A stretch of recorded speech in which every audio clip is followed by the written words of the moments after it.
special meeting to order and ask Prue to take the roll. Good evening, Prue. How are you?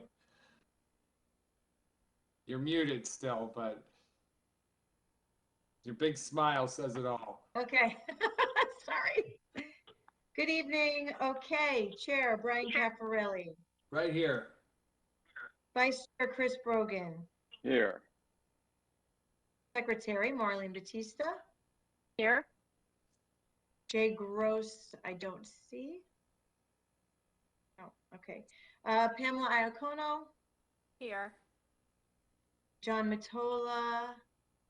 Here. John Wynn. Present. Okay. Thank you, everyone. Thank you very much. And we are going to go to the pledge right now. So, pledge allegiance Allegiance to the flag of the United States of America, to the and the republic republic for which it stands, stands, one one nation, nation, under God, indivisible. indivisible, with liberty and justice for all. All right. Thank you. And then we're going to get right back into business, which is item number 3, I believe, on our agenda. And we're gonna discuss the we're gonna continue our discussion. But beforehand, we just have received a memo, seems to be internal, from Steve, our attorney. So I would like to call on him to briefly discuss what I have not yet read. So Me neither. There's somebody named Colleen Connolly who has a hand raised, Mr. Chairman. yeah, and so I see the hand raised, but I there's no public input. I just assumed that it might be because they weren't following along as we were discussing all these documents, and that's why I went over. It's gone. Yeah, All right. I went over kind of where they are and where they can be found on our website so that they weren't thinking that these were things that were just internal to our discussion. They are all. She was just saying hello, she said. Hi, I'm glad you're with us. You've increased our viewership by 100%. Yeah, we may be eligible for an Emmy now. So, Thank whatever. you. Okay, thank you, Mr. Chairman. I've sent out a draft to the members of the commission. I will have it posted tomorrow because I wanted, as your attorney, we've spent a lot of time talking throughout this process, and I just wanted to say that we're getting into a very critical period of time in the charter revision process. We have about a month left. We're going to at some point have to set a date for a public hearing. We need to talk to the Board of Selectmen to see when they expect to receive this document, and so we need to work toward that. And I just wanted to, I've explained it to you several times, and I just wanted to express it publicly, if it's okay with you, Mr. Chairman. Please. Just to talk about the way I look at the charter process and where we've gone in the process. And this is a result of an awful lot of exchange of comments and information in the last few weeks as we've been moving toward trying to deal with the central issue of governance for the town of Fairfield. And so I want to remind everybody that this is a multi-tiered process. We started many months ago with a statutory public hearing. We've had many public comment sessions throughout the entire period of the charter revision process. We've met with local officials. We've kept a very active log of public comments that have come to the commission. And we've had a number of discussions with municipal officials and with practitioners in the world of municipal law and municipal government. The action item that is before you tonight, action item number 3, is based upon things that I learned, things that I heard along with you throughout this process, the input that was provided to us from a wide variety of sources throughout this process, but plus also based a little bit on my experience doing charters around the state. The point I really want to make is that, and I think the commission has got it right, I think you understand it, is that charter decisions need to be made with an eye on the future. I've seen commissions go awry, charter revision commissions go awry because they were designed to attack the incumbent in office to reduce the power of the incumbent. I've seen them try to change structures of government, eliminate departments, move departments around. And that's not what's going on here. That has never been part of this process. I think this commission, with all the people on this commission, have looked forward and have really tried to look toward the future in terms of trying to come up with the best form of government within reason in this process. And again, we received a lot of testimony and both on practical testimony of people who are practitioners in town, as well as testimony from others, the comparative data that we've received from other governments. So the last analysis, the Charter Revision Commission really needs to act in the best interest of the people of Fairfield, find a common ground based on the due diligence, and to come up with revisions that they believe will work for the future. And so what does action item number 3 try to accomplish? And I'm not suggesting that it's the perfect document. That's why you're here, to try to meld it into a document that is workable. But what I do want to say is that the document was designed to create a couple steps forward from the system that you have today to try to create a balance between the executive and legislative branches, which are, as I think I've told you, the only 2 required provisions of a charter, but balanced also with the rest of the government that we have. Elected boards of finance, elected board of finance, a number of other elected boards and commissions and appointed commissions that have executive authority. So the objective in balance was, how do we get greater accountability for the chief executive? And one of the things that I have proposed that has been discussed here is the possible elimination of the Board of Selectmen. And what would that do? That would give the first select woman the sole responsibility for budget assembly and budget presentation. Right now, she has to go through a process, and any first selectman or woman has to go through the process of aligning 3 votes on the Board of Selectmen to move it on to the Board of Finance. By eliminating the Board of Selectmen, you would have the first select woman making the budget decisions and presenting the budget to the public process, starting with the Board of Finance. The first select woman would also have sole appointing authority for boards and commissions. Right now, under the charter and ordinances, there are some boards and commissions that are already approved by the RTM. Under the proposed action item number 3, you have a right of rejection for all the boards and commissions. She'd also be responsible for execution of contracts. Again, that's an executive function. Right now, it's shared with the Board of Selectmen. Going forward, she'd be responsible for those contracts, with the exception of contracts that have never been delineated in the charter, that are multi-year contracts, contracts in excess of a certain amount of money, that have to that are not subject to competitive procurement. Those would then go to the RTM, and frankly, they should be going to the RTM anyhow, whether we change the charter or not. But it becomes clear in the charter that that is a standard for her, and also we lay out a much more robust list of the executive authority. Nothing new, no powers that have not been granted before, but members of the RTM, members of the public, members of the other boards and commissions can see in the charter what the delineation of typical authority and power is for first selectmen. That's laid out fairly clearly in this document. Again, accountability for the position. We've also created, because I think one of the imperatives in this process has been management, proposed a position, chief administrative officer, chief operating officer, or town administrator as a professional manager that would be accountable to the first select person, but allow the first select person to govern while you have an administrator who is working under the direction of the chief executive officer on day-to-day items in the government. Secondly, I want to make this point very clear, because there's a lot of scuttle about about enhancement of authority and enhancement of power.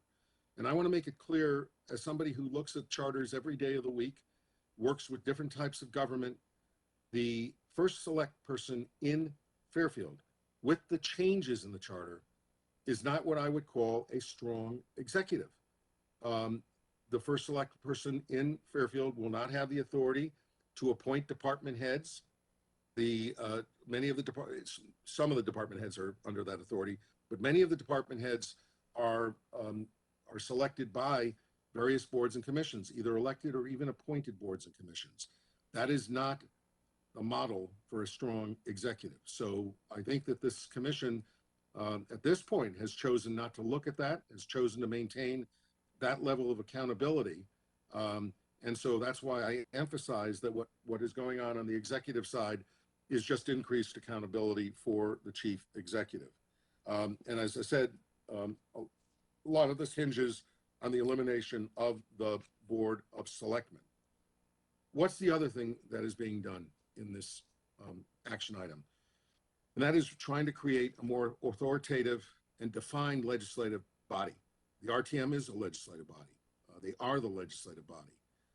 Under the system with a Board of Selectmen, there is another entity that has historical authorities that might otherwise be legislative.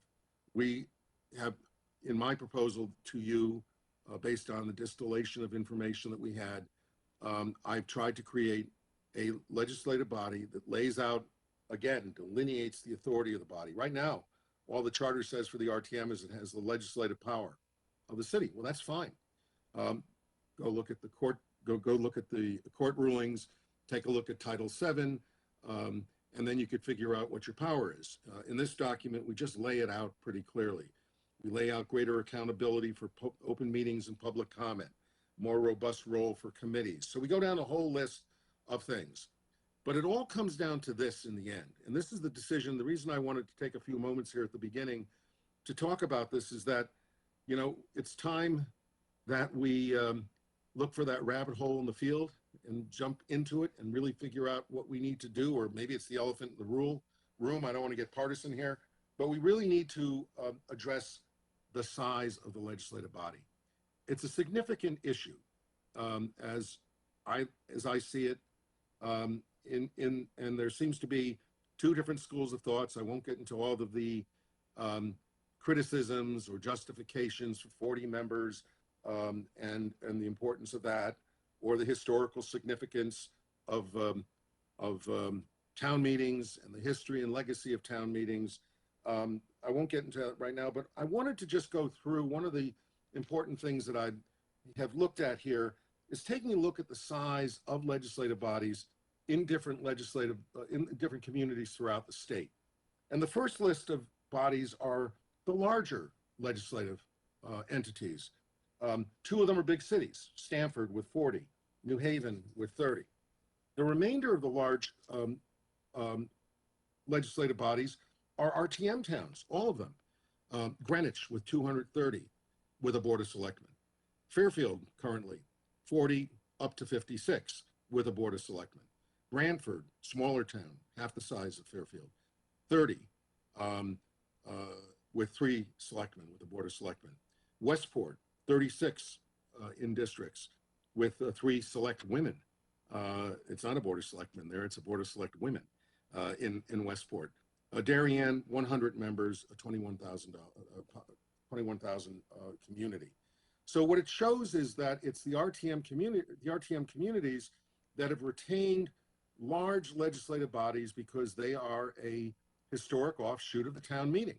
The alternate for the town is to move to a smaller legislative body. You could call it the RTM, you could call it a council, you could call it a legislative council, you can call it almost any number of words to describe a legislative body.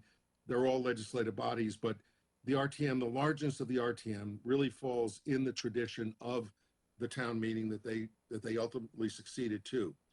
But if you're moving to a form of government that eliminates the other historical entity, the Board of Selectmen, you start to look at the other communities in the state, and you find that the largest of the communities, the largest body in the communities, other communities in the state that do not have RTM systems, but have legislative systems are Bridgeport, again, a large city, and then Danbury, which is,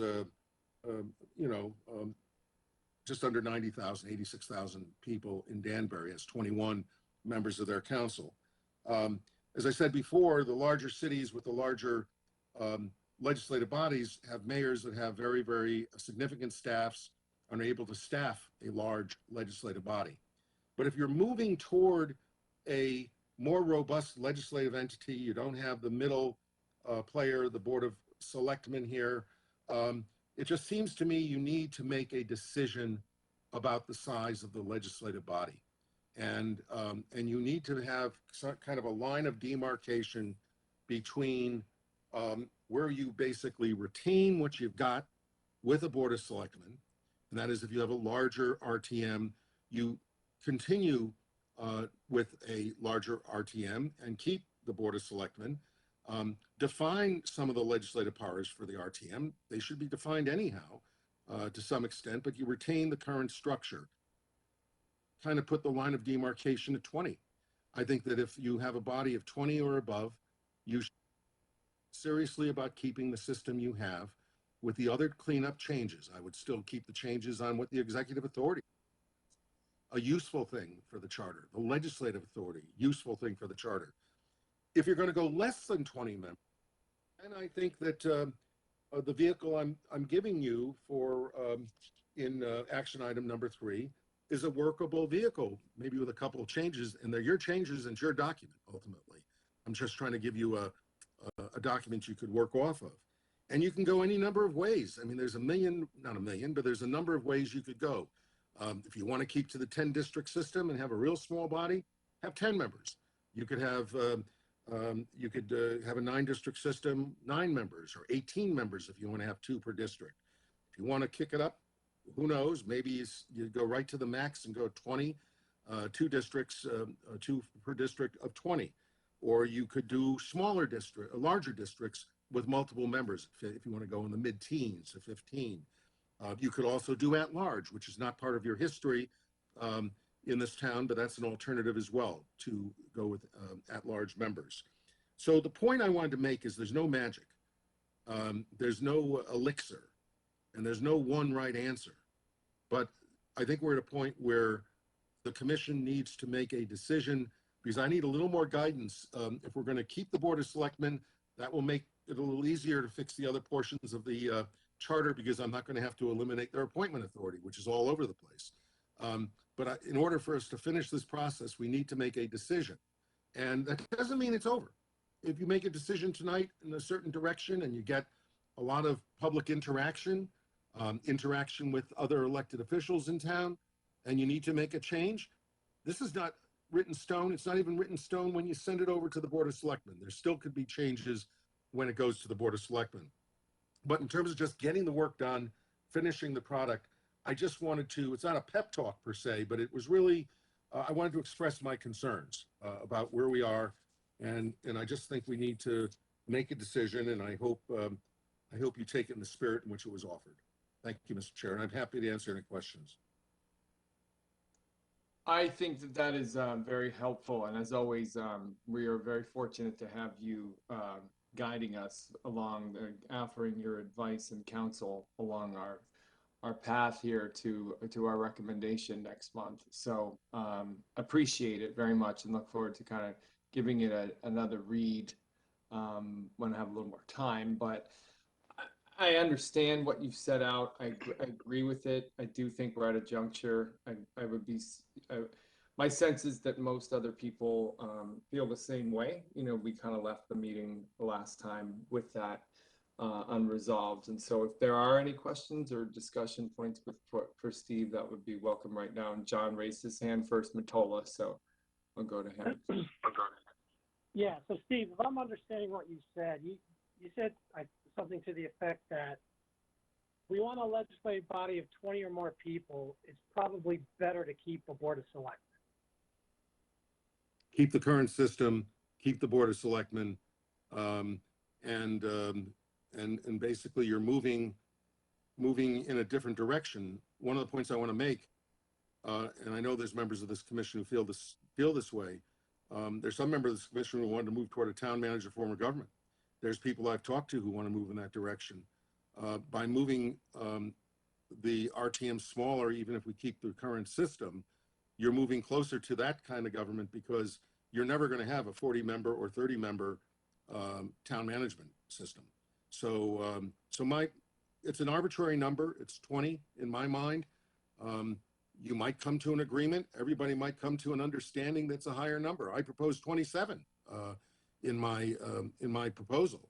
The real question is it workable, and can we reach a consensus between those people who have to make decisions here at the Board of Selectmen and ultimately the voters? Yeah. So, I think you have followed. I just, all right, I have thoughts, but I'm not going to express those right yet, so I'll stop. Thanks. John Wynn? Yeah, let me try maybe a different set of thinking on this. One thing, I went back to some of our prior meetings, a lot of the prior work that was done by Strategic Planning Committee, and we listened to many different people from many different towns, but everybody on this commission, I think, centered on the need for the town to be more effectively, more professionally managed. I think that was a foundational agreement that we all had and discussed. Some might have wanted to go to a town manager, but recognizing that would be a difficult step for us to first undertake. But we all agreed better management is critically important.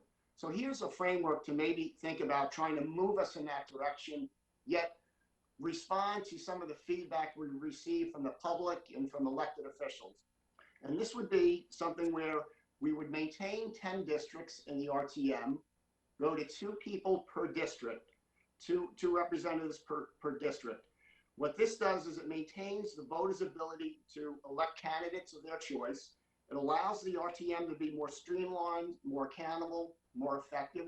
It allows us to move to a legislative model that is better aligned to a better management model.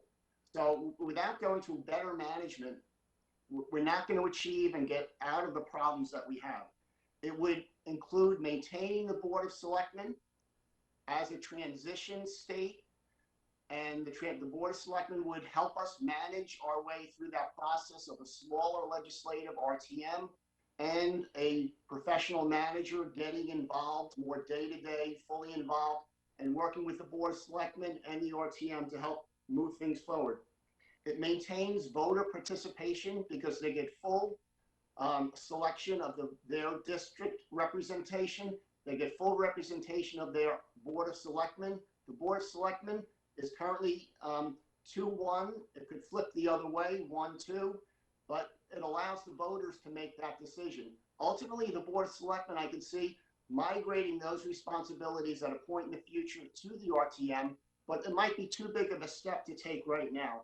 But utilizing that 10 district model with 2 representatives per district allows us to stay in alignment with our current geographic boundaries, the way we look at the town with schools, the way we look at the town with assessment neighborhoods, a variety of different factors.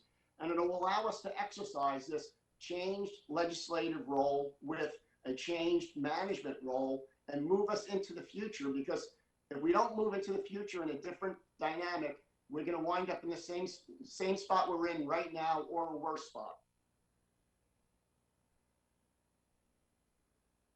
Okay. Chris Brogan. Hi, good evening. Good evening. Thanks, Steve. I appreciate that. And one aspect that I really hadn't thought much about before, I'd like to expand upon a little bit, is the support required with a large legislative body. You're saying that you need a bigger staff to handle it. And I obviously I can conceive how that would be, but aren't there ways to manage that? Because right now, in terms of functions, no more is being done that's being done now by the Board of Selectmen and the RTM. So somebody's staffing all that now. Why does it get more burdensome if we take out the Board of Selectmen? Well, because I think that you end up with a legislative body that is going to have a much greater role, because there's not going to be an intermediary in that process. There's going to be it's not confirmation. I proposed a right of rejection. So there's going to be a huge backlog of board and commission appointments. Every one of them is going to have to be submitted to the RTM. Right now, that's not something that occurs. That's going to be a much more substantial activity between the first select woman and the RTM. And I just think that if we're enhancing the powers, if we're delineating their responsibilities, we're laying out oversight functions that they already have, but I'm not sure whether they've exercised. But if they're going to be delineated in the charter, I'm assuming that some young, I was a 29-year-old alder elected to my first term, and I was ready to, go to the throat of any mayor that stood in front of me, and because the authority I had was pretty clear. I knew that. I think it's a different mentality, and I think that in New Haven, and I think New Haven's is too large. I thought it when I served there, and I think it now. It's very difficult for even a mayor in a big city with a very substantial staff and legislative liaisons. Very difficult to manage a 30-member legislative body. The chairman sees it in Hartford, I'm sure, with the Senate and the House and the governors trying to manage two legislative bodies, bicameral legislature. I think it will increase the burden, increase the awareness of members of the RTM about the seriousness of their job. Even if you reduce it to 30, I think you're going to end up with more people who actually want to be there, as opposed to people who've been recruited because they needed bodies to fill the seats at the RTM. I think it'll be a more serious body, and I think if it's a more serious body, I think you want to bring it down so that it becomes more manageable. I'm telling you, even in Hamden, I represent the Legislative Council, which is 15 members. Very difficult to manage. Hamden's literally the same size, and a lot of, do they survive? Yeah, they survive, but it's a very, very difficult process. And I think that and I think that as their responsibilities grow, as they take their responsibilities more seriously, I think that it will be a significant burden. And I think reduction of the size does matter in that regard. Thank you. John Matola.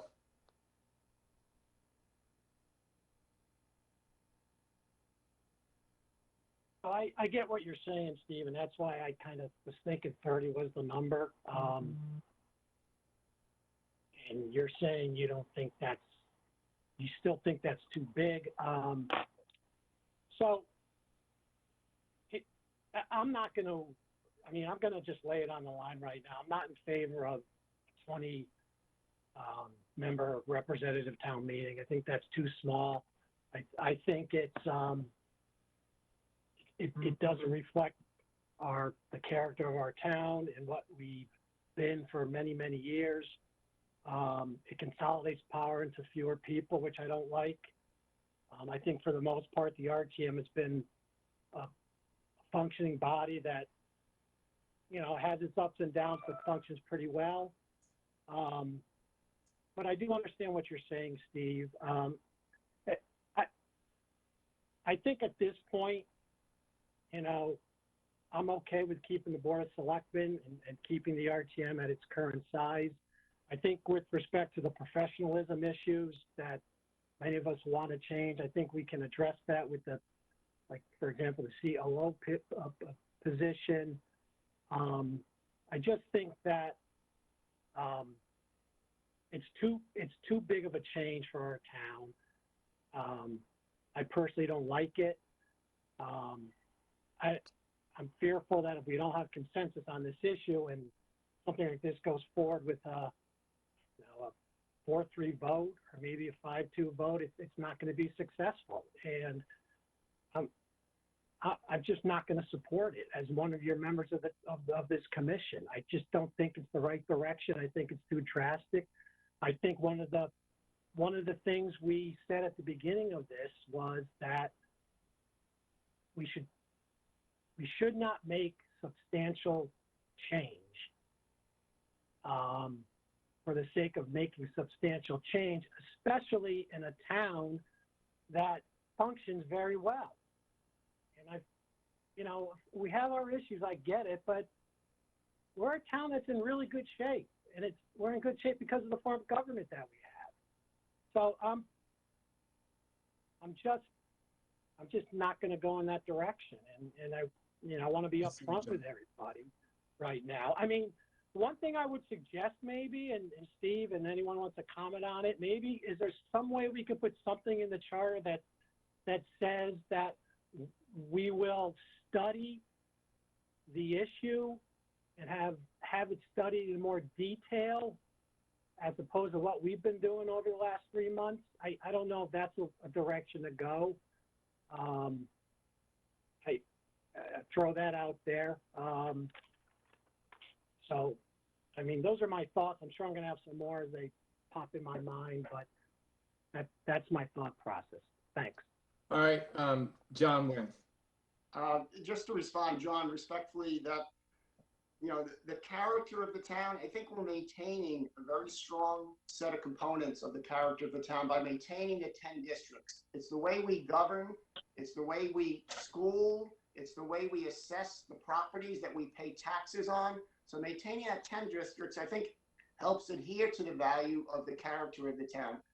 Elected representatives in the districts, that will be maintained. We're going to maintain representation, or the voters' right to pick their representatives with the Board of Selectmen staying in place and having the voters be able to do that. And the Board of Finance. The Board of Finance, takes a very critically important and significant role in the town. And that's almost an at-large type of election process, and that will maintain. So with a way to moderate this, they get to a smaller RTM, 20 members with 1 or 2 at-large members. And that way we even increase the town's voters' ability to select candidates that make sense, but moves us toward that better management model that we'll never get to unless we streamline the RTM, because all of the work that Steve has pointed out to us shows if you maintain anything north of 25, you're never going to get to the better management model that we all collectively agreed in the very beginning is a key challenge for our town. Just respectfully, I don't think that's true. I just don't agree with that. We have a town that manages very well with a 40-member RTM right now. I don't see it. Just respectfully, the whole focus on the RTM during our charter discussions it's a little troubling to me. I don't know why it's been our major focus here. One key reason why it's been a critical focus is because of the interest and need to better manage the town. You mentioned that, and every member of this board mentioned it several times. We need to manage ourselves. John, allow me to finish. John, we can put that COO person in. Management of the town is a function of the executive branch, not the RTM. But the effectiveness of that management structure is largely influenced by the size of the legislative function. All of the research that's been done demonstrates that. And it's been one of our critical. And we can keep the Board of Selectmen then if that's an issue for people. But reducing our representation, knocking it down to 20 less representatives isn't the way to go. It's consolidating power in fewer people, and I don't think it's going to fly in Fairfield, with all due respect. Okay. So that's it. I mean, that's my thoughts. I guess we disagree on it. And I think there's a lot of good stuff we can do in charter revision and get to some of these professional management issues that we all have concern about. But knocking the RTM down 20 members isn't the way to go about doing that. Yeah, a counter to that is to allow several at-large members. Hold on 1 second. So it's a back and forth. I get that, but I think Pam has she's having trouble with her screen. She's trying to get a comment in, so she's been waiting patiently, although you don't see her hand. So maybe we can let her just chime in, and then we can, I think, there's some direction here that and we need to take. I mean, you're all making some valid points, but there's some missing ones, and I have a few to add. But Pam, I'll let you go, please. Thank you. Can you hear me? Yes. Yeah. Okay, sorry, I'm having Wi-Fi issues, so I'm a little discombobulated technology-wise. First of all, I just want to say I have an open mind. I maintained an open mind, and I don't think I think it's unfortunate that some people have drawn a line in the sand and won't have open conversations about where we can land. Because I think this has been a really good working group where we've gotten a lot of information. I've certainly learned a lot about things that I never knew in town governance. I'm perfectly fine with 10 districts and 2 people. I'd be interested in an at-large person to make it. I do find the odd number attractive. I've said that before. It was something I never thought about before. However, I will tell everybody I'm not married to anything, and I am very willing to have conversations here. And I just think it's unfortunate that, I'd hate to draw a line. I know what I want, and I'm not getting what I personally think is the best thing for the future of Fairfield. And that's to get to a mayor, town administrator, Board of Finance, and town council. And, that's not where I'm getting on my personal preference for what I think is in the best interest of the future of Fairfield. So in the immediate and having a conversation with this commission, I have a very open mind. I don't have a problem with 2 people, 10 districts. I would like to see 1 at large then there to get to 21, but I'm open to all of those discussions. And if we can't reach consensus getting to that smaller number, that's fine. I'll have a conversation about where it should be, if we go bigger. I absolutely do not think you can get rid of the Board of Selectmen if you're going to have a body that has 30 people in it. You might as well just keep everything the way it is. I said it last week. And you don't give the RTM any more authority than it already has. You just take the number down to 30. I'm the only sitting member of this commission who is on that RTM. And I know the nuances of it. And I've tried to articulate those. And, we would be well served, I think, in this town, as much as we don't want to say it, is a small city. And we really need to consider about this, our future. When none of us are sitting in an elected seat, who is going to take over after us? When nobody who's sitting in office right now is sitting in office. So, Mr. Nguyen, I thank you for your comments. I think they're interesting. I have no problem discussing that. It's of interest to me. If we can't reach consensus on that, I'll have a conversation with wherever anybody else wants to go on something. All right, thank you, Pam. So I again thank Steve for refocusing us today, and I do think that the one question we have to answer is with regard to the Board of Selectmen and the size of the RTM, that I think it's a very valid point. There were a lot of people who were passionate about a town manager, and everyone seemed to agree that if you had a town manager there and you were transferring all this legislative authority to the RTM, that it couldn't work with a body more than 9, 12, or 15, that no town manager would come work for a legislative body that had 20, 30, 40 people. It's the same thing in my mind with the CEO of the town when you're transferring all this legislative authority to the RTM. So if we cannot agree to have a smaller sized legislative body, like you all are saying, there's no sense in going down the path of transferring such a great transfer of authority to that body, that it needs to stay with the Board of Selectmen in the mix.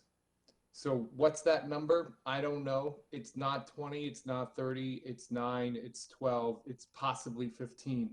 I don't see, and this is not my personal preference. it's what I've learned, I think, through this process. It's, I've done a lot of additional reading. I've talked to a lot of people in other towns who, in fact, I had a conversation yesterday with a town I think that was used as the example, and they're in the process of hiring their fourth town manager, and they had just interviewed like 12 people, and it's a nightmare for them, to be honest. And they were, this one individual said they'd switch back if they could. So, it's be careful of what you wish for. So I agree that we don't want to take change for change's sake, but there's some great evidence that a town that's growing like ours, even though we have been, quite successful as a town in many areas, although everyone has on this commission, I think, pointed out shortcomings as well, could use a once over, and that's what we're doing. And so if, there are effective ways to manage the town with a smaller legislative body that has more power and a CEO or a manager. And the real question right now to everyone here is, are you willing to, do you want to take that path of going to a very small legislative body, removing the Board of Selectmen and giving that legislative body these great powers? And so I think we do need general consensus on that. And I'd like to hear from everyone on that fundamental issue. And if we can't get past that, then it's the conversation of how big's the RTM and keep the Board of Selectmen. So let's just go around. Everyone, I think, needs to weigh in on this. I mean, Marlene, what are your thoughts? I originally had wanted to I was in favor of getting rid of the Board of Selectmen, and in just hearing and going through all of this process, which is, I've learned so much. I am very interested in exploring more of the 20. I do like Pam's suggestion about the one at large. I was in favor of a odd number. So I am in favor of bringing down the number of RTM. I do think with that we would need to keep the Board of Selectmen, and obviously the Board of Finance, and I think we can manage effectively with 20. I don't think it's going to change the dynamic all that much, from what I'm seeing just in listening to the RTM meetings the last year. So that would be, again, I'm open to further conversation, but I'd like to explore that a little bit more. Okay. Well, and I think we've heard from Chris. I'm not sure where you are.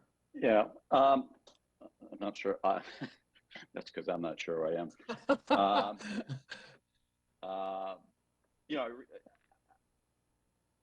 After the initial, we tried to make pretty radical change on the town manager concept, and I think we realized that was a bridge too far. I started listening to the people who said, if it's not, what are you trying to fix here?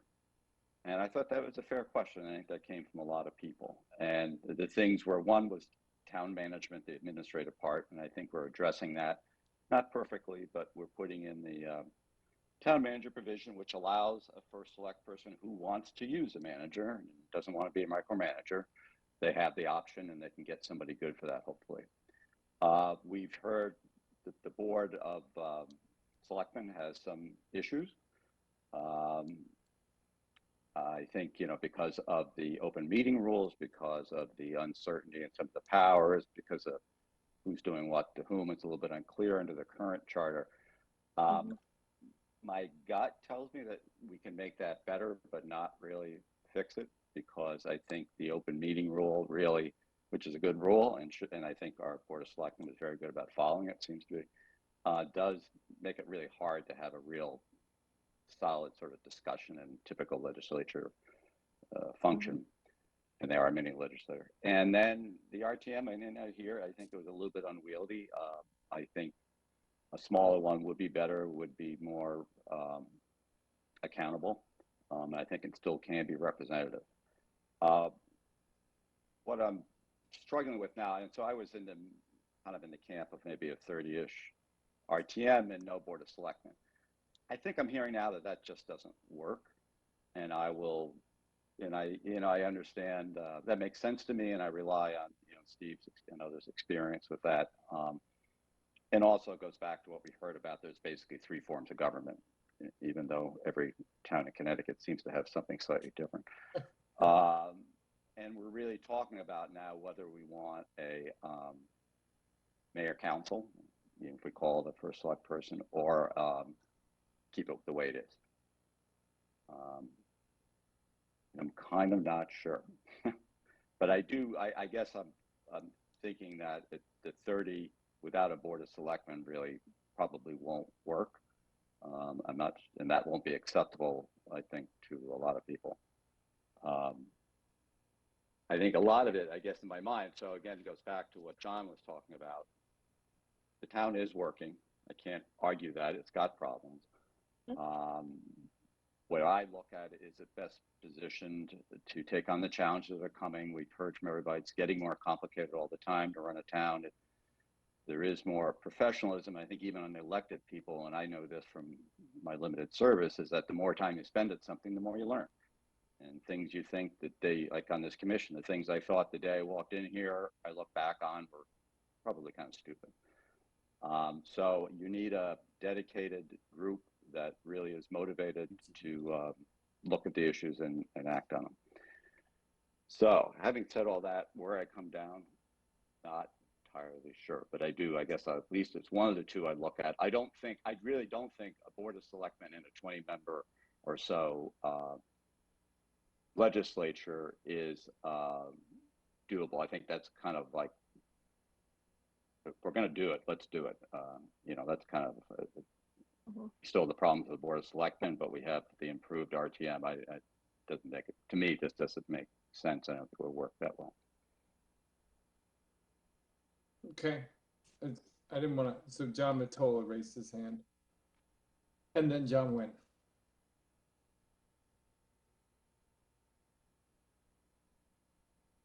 Oh, contrary to what some people may think, I have been keeping an open mind, and I was thinking of a 30-member RTM with 10 districts, and I until tonight thought that could work without a Board of Selectmen, but apparently it won't, according to Steve, and respectfully not sure that's, and I have all due respect for you, Steve, I really do. I don't necessarily agree with that, but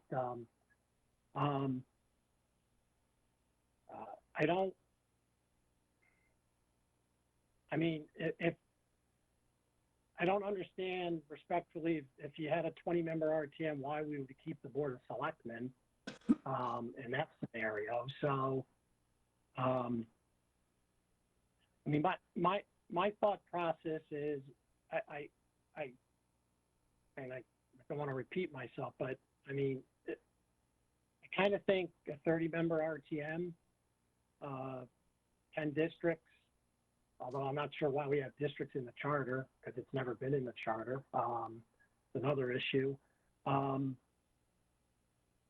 if you want to go in that direction, it's a smaller RTM, but then I think we have to keep the Board of Selectmen. I would agree with that concept. So that's my thought process. Okay. John Wynn.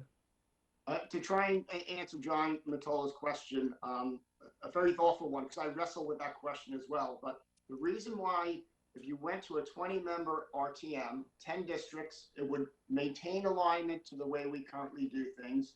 It would give voters full choice in who their representatives would be.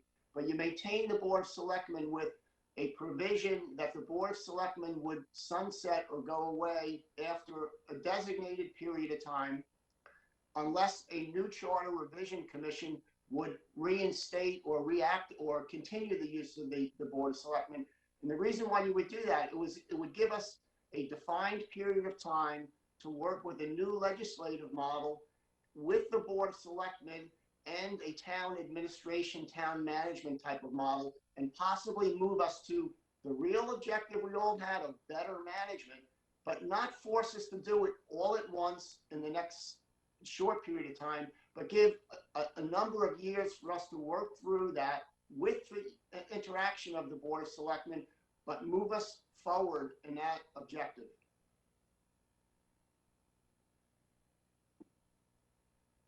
Yeah, so I hear you. I think that, Steve needs direction in where to go and kind of which document. Does he continue down the path of the one that we have, or do we go to a one with the Board of Selectmen? So not this document that we have, that would have to change. Is that correct, Steve? It would be. Yeah, I think so. I think that if you're going to go in the direction the document's in, I'm in pretty good shape with that document. But if we're going to put the Board of Selectmen back in, even if you come to a conclusion that you're not going to go down into the teens and therefore you're going to keep the Board of Selectmen, you could decide on the number at a later point. But if you decided you want to put the Board of Selectmen in with a larger RTM, that would help me, because the next few chapters have a lot in them that relate to Board of Selectmen authority. It'll be easier because I'm not going to have to take it out in those chapters, and not going to have to reconfigure the chapters. So that's what I mean, you shouldn't make a decision because a lawyer has to do some work. It's just that we're coming to the end. It's not just that. I agree. Yeah. We also have a time frame. We have a time frame. That was my second We point. also are kind of at a natural point to do that. I mean, I think that we've had a lot of discussion on this. I think we have all had a lot of time. I mean, it's very apparent to me that everyone has spent a lot of time thinking about this and doing their own kind of homework. And I think Yeah. sorry. One last point. I really want to get the charter in your hands before our last meeting. I'd like to have you have 2 or 3 weeks with the consolidated document. And right now, this is a very big chapter in that. So that's another real factor. I want you to have 2 or 3 weeks where you're living with the document that we're going to be promoting to the voters. You've seen it piecemeal, incrementally, but I really want to get that in your hands, hopefully by the end of the month. Yeah, I mean, and I think that what we have to remember too is that, what everyone's saying is right, but they're missing parts of what other people are saying. Yes, the town is functioning well, but yes, the town has problems. And yes, we need better management, and yes, we could have more efficiencies. And so what does that look like? It looks different to all the people. I mean, one of the things that weighs on me is that I find it terribly inefficient that the budget process takes 6-7 months long. And, I think it's a complete, kind of waste of, there can be better use of time of a lot of individuals. That being said, I've had discussions with several of you on this commission that I do believe that government is designed very different than corporations, and it's designed to be deliberative and not necessarily the cleanest form. And some of these overlaps and redundancies are there intentionally. So, I mean, we've got to kind of work through that mosaic and keep that all in the back of our mind, that it's not just one driving principle that's going to say, we need a town manager or CAO that's going to fix every problem. I think it's a lot of different things that we've all been discussing. And so that's the reason for tweaking maybe the size of the RTM and redefining some of the roles of the Board of Selectmen. And I think, the changes we've made to the charter, in terms of the drafting and the cleanup, I think are very, very helpful. But I don't get the sense that we are ready to go down a path of getting rid of the Board of Selectmen and a very small legislative body. So I'm suggesting to the group that we take the path of keeping the Board of Selectmen, incorporating a lot of the things that we've discussed, including the CAO role, what that looks like, finding a way to streamline that budget process, whether it be, the hearings of, all the bodies together, the Board of Selectmen, the Board of Finance, the RTM, and then they have their individual meetings to deliberate and vote. And then what the size of the RTM looks like. And, I think that's really the path that I'm hearing we're going to head in. And if you object to that, let's discuss it. And if not, let's go down that path. Mr. Brogan. Yeah, well, as I'm thinking about this, and as I said, being torn, I realize that we are not really deciding what the town government's going to look like. Right. What we're deciding is making basically a recommendation to the Board of Selectmen, and then perhaps them passing that on to the people of Fairfield. And for me, if we vote basically not to change the structure and just kind of tweak it, we're not offering them up any opportunity to really weigh in about whether they want to change. I guess the board, maybe the Board of Selectmen can do that anyway, but probably not going to do that. Whereas if we do put up something, and to me, it would be a no Board of Selectmen and a smaller legislative body. At least there's something to talk about by the public, and if it gets by the Board of Selectmen, something for the people to vote on. And if they can take into account, and hopefully in a positive way, all the different pros and cons and make a decision. If we decide to do nothing or just keep everything pretty much the way it is, that opportunity doesn't come up and probably won't come up for maybe another 10 years. So that consideration actually moves me a little bit towards I would support the as I said, the getting rid of the Board of Selectmen and a smaller legislative body. But I don't know where everybody else, I think you may be right on that. I'm not sure anybody else is in that. It's there. Well, I don't know. Maybe my sense was wrong. John Matola.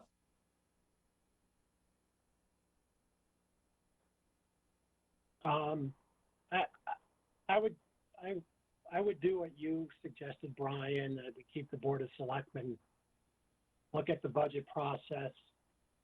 We haven't really looked at the budget process at all.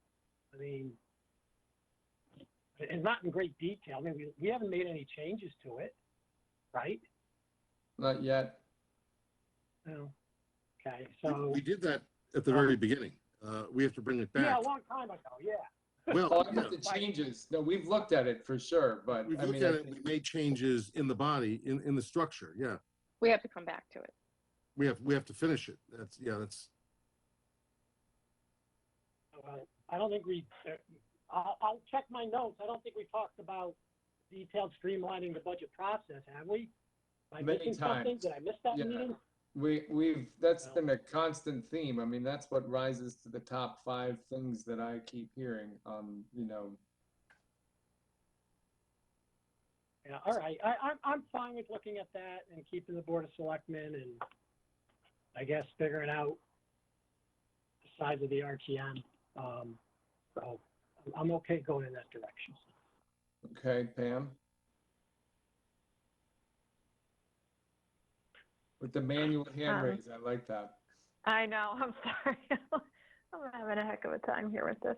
I think that Chris Brogan brings up a really good point. I mean, we came here to do some good, hard work, and I think that we should explore that. And you know, I'm interested in hearing what you know, John Wynn and Marlene have to say about taking this to the Board of Selectmen to explore. I'm interested in adding the one person for minority representation as well. I don't know if anyone else is interested in that, but.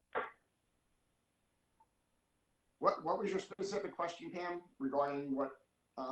If you were interested in doing as you know, Chris Brogan said, you know, he's, you know, I don't want to put words in his mouth, but paraphrasing, saying, you know, if we want to get rid of the Board of Selectmen and then float this, you know, 10 in district, 2 people, and move forward from there, or what do we want to do? Can I just ask, Mr. Chairman? Yeah. I think your proposal is for a larger, basically retaining a larger RTM with the Board of Selectmen. So let's assume at least 30 members of the RTM. Commissioner Iacono and then the vice chair, if you're looking at presenting let's get concrete. I want to try to get as concrete as we can. If you're looking at a smaller body, what would you, if you think we're here to make those recommendations and changes, what are you looking at? Is it 10? Is it 15? Is it 17? Is it 13? What is the number you're looking at? And that would not have the Board of Selectmen. That would be following the model of action item number 3, but with a smaller RTM number. So, I mean, I think you need to start creating something concrete here so that we can come up with something. I mean, even if you don't have a locked-in number, if there's a majority one way or the other, and I'd rather not see a 4-3 majority, I hope.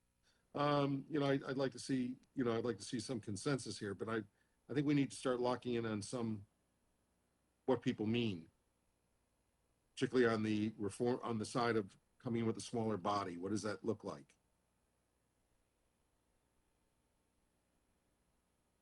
Well, that's to you, Chris and Pam. What's the number? Because I think that we're not going to, I would certainly not support anything north of 15 with no BOS and all the power that we're going to give that body.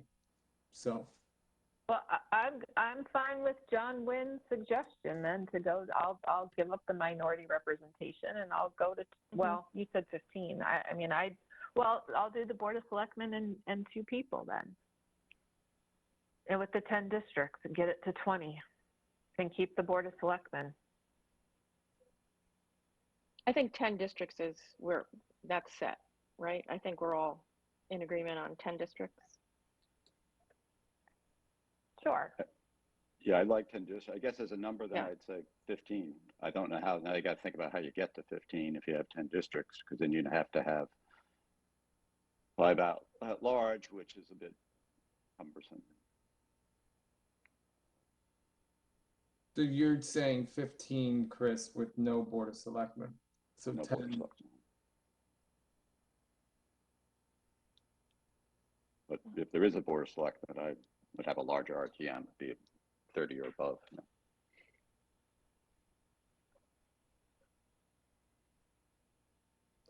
All right. It's fine. It's fine with me as well. I do 15 and no Board of Selectmen, and 10 districts, 5 at large. I'm very flexible. I'd like to know where everybody wants to get to. I would like to move us towards that management model, which keeps us down in the 15 or less size. So I certainly would support a legislative body down in the 15. How exactly we get there, we can figure that out. And if we get that small, it would eliminate the need to have the Board of Selectmen as a participatory role in this legislative process.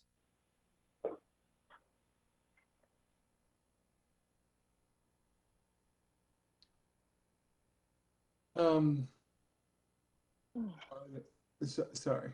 Does someone have something to say? No, that was just a sigh. Oh. Okay, so we are no closer, or actually further away from any type of consensus than we were. So, I mean, I guess there's kind of, again, 2 paths here. One, are you in favor of this small, let's just call it what it is. I mean, this mayor council form of government, or keeping the Board of Selectmen RTM, with revised kind of more clarified roles and responsibilities of the Board of Selectmen and a smaller RTM that can be more manageable. So, John, until you're yeah, thank you. I'm for just at this point with no consensus, let's keep the Board of Selectmen in the 30-member, 40-member RTM and do those things we can do in charter revision that make our government better. We just don't have a consensus. And without a consensus, it's doomed for failure, in my opinion. I just think it is, whether we like it or not. I think I hear reasonable consensus around a smaller RTM down in the sub 20 range. Maybe I'm missing it, but Mr. Chairman, does somebody want to put a motion on the table? And you could then. Okay, that's a good idea. I'll entertain a motion. I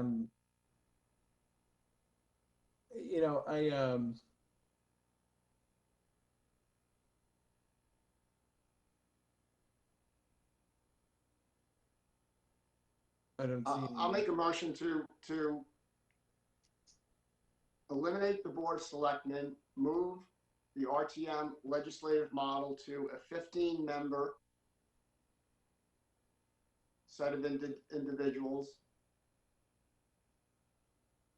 Number of districts, I'm open to discussing, but as a starting point, 10 districts. And then, so 1 member per district with 5 at-large members,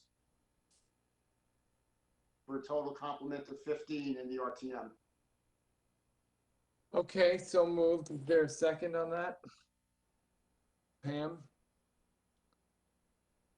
Can you restate it, John, just to make sure we're all clear? Sure. Move eliminate the Board of Selectmen role and have the RTM be 10 districts, 1 member per district, and 5 at-large members, for a total complement of 15 members. And okay, so it's been moved and is there any discussion on it? John Matola. I just, I'm not going to support that, but I respect the motion. I just don't think we've ever had any discussions where we wanted the legislative body that small. So it's kind of coming out of left field, to be honest with you. So those are my comments. If I could react to that. Okay, yeah, sure. John, I agree with some aspects of what you're saying, yet a lot of this understanding came from the work that's been done over a number of weeks, and with hearing from different groups and seeing what the real numbers, and not realizing previously at the very beginning of this process what it really meant to have a management model and a legislative model that seems to work in many other places.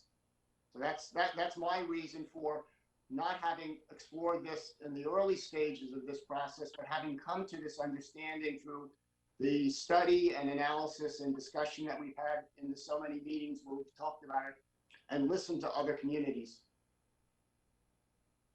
And respectfully, I haven't heard anyone from the public who supports something like this. We've had discussions about it from experts and so on and so forth. And it may work in other communities, but I don't think it'll pass in our community. And I don't see the need. I've said it a bunch of times already. I'll repeat myself. The need for Fairfield to go in this direction at this time. We are making a drastic change to our government.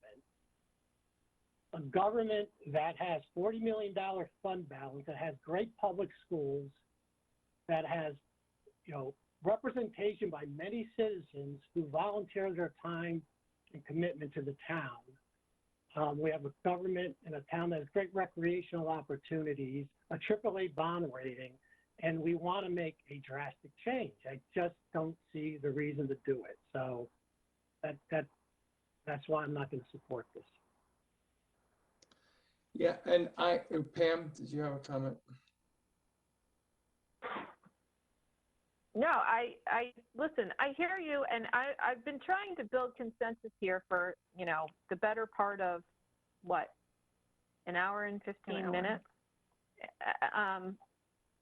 Then I just asked them, why don't we go back to 10, 20, and Yeah, one that's at what large?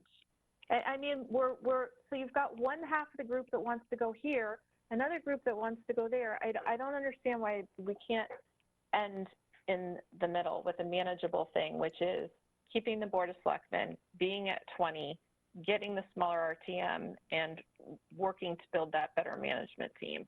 I don't understand why that can't be the meat in the middle. And if it's not going to be, help me understand why that can't be in the meat in the middle. Why that's not good enough. If you have a split commission that's trying to reach consensus that's in the best interest of everyone, and people feel very strongly about one thing and very strongly about another, why isn't the meat in the middle thing happening? John Matola. Because all due respect, your premise that the RTM is a dysfunctional legislative body, and I know you serve on it, Pam, Ms. Iapono, your premise, I just disagree with it. That's the reason. I think it's the greatest thing of our town is a representative town meeting where volunteers are part of our governmental process. And we want to reduce that by 20 people or more than that. I just think the premise that the RTM is the problem with our town and we need to reduce its size is just the faulty premise. I just disagree, and that's the reason. And Mr. Matola, I totally respect you on that. And I said personally, I was in a far different path with a much lower number in a different place. So I'm asking why we can't then. I'm respecting that you want that. I'm asking for a little leeway for those of us on the commission that are interested in going smaller. Why isn't that not then the meat in the middle number? Why can't it be 20 with a board of selectmen? Why I'm can't there not be saying 30 with the board? I'm not saying there's any more right in mine than there's any more right in yours. So because you're at 30, we're at 15. Why can't we meet in the middle at 20? I've expressed my views. That's why. I just think it's the wrong direction to go, respectfully. All right. So, Mr. Chairman, I would offer up to you that we're going to go nowhere with this and that we might as well land back at, where we are today with the 30 and go to the 30-member RTM with 10 districts. I mean, this is, and I think that we should, have that conversation. So I we do think have a there's a motion motion. on the table. Yeah. Yeah, if we you want to, do. yeah. So we either vote on that or we can have it withdrawn. So if you are in both the first and seconder would have to withdraw that. I think it's obvious it's going to fail. It's up to Mr. Nguyen. We can. I'm willing, in the interest of trying to move things forward in a beneficial fashion, withdraw the motion as long as we're willing to entertain the continued movement to something more streamlined with a different motion, with a different composition. But so in the interest of moving things forward, I'll withdraw my motion. Yeah, I mean, we're gonna move forward or just abandon ship. So that's so yeah, we're gonna move forward. So so are you withdrawing the motion? I do, yes. And Pam, your second? Sure. Okay, Chris Brogan. Yeah, just to clarify, with Pam, you seem to want to keep a board of selectmen. I know you like those 20-person RTM, but is what we're talking about now is something keeping the board of selectmen, and I guess we're talking about the size of the RTM then. Is that what I understand this to be? I don't see any point in getting rid of the Board of Selectmen if you can't get this number down, which is what the whole point of the whole conversation was earlier. Mhm. If I just, And I would agree. you with might that, as well and you might as well keep it. We're not giving the RTM any more authority than they already have. We leave it where it is, and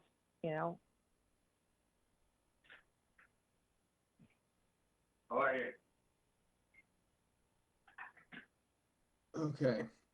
So I'm happy to make a new motion, which I think is consistent with what I outlined earlier. If I'm happy to go through it so we can at least specify it and see if there's a motion we can move forward on. Well, let's not, if we can just kind of discuss the framework of where you're heading before we commit ourselves to having to like lock in a vote right now. I don't want to, or, we just withdrew one so we could further discuss this, so I don't want to just kind of wind up in that same place again. So if you wouldn't mind, Certainly. can you lay out the framework of what you're thinking? Sure. My thinking, which is kind of what I outlined when when I first started speaking a bit ago, was an RTM structure that would maintain 10 districts. Hello. 2 members per district. Maintain the Board of Selectmen. Have a provision that the Board of Selectmen would sunset after a defined period, and I'll make it up 5 years, let's say.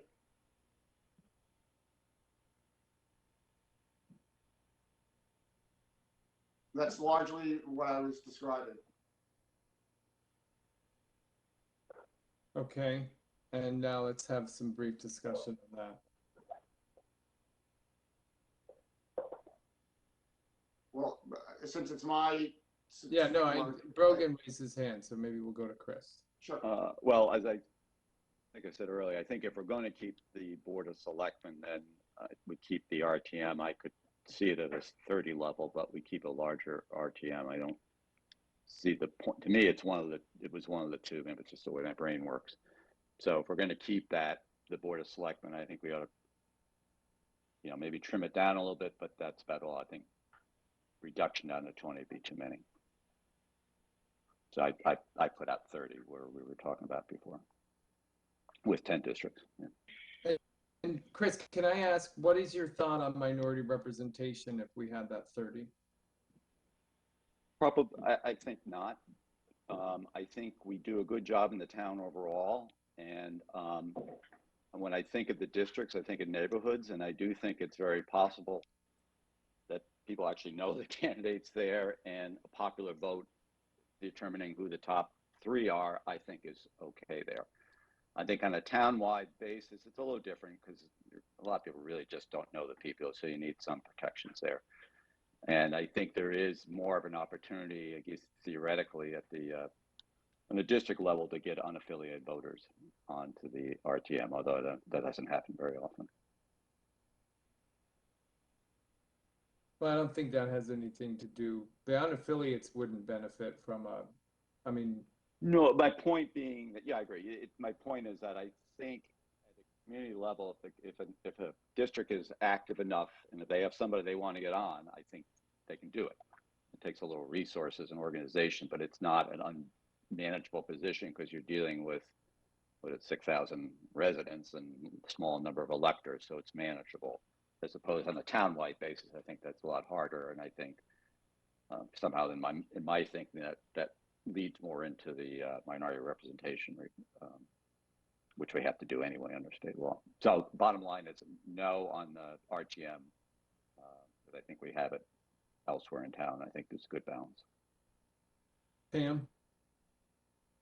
I could tell you, because it just happened, we had an unaffiliated candidate who ran in a district and knocked on every single door 3 times. Still couldn't get on. So no, it's darn near impossible for it to happen. And everyone knew who that person was.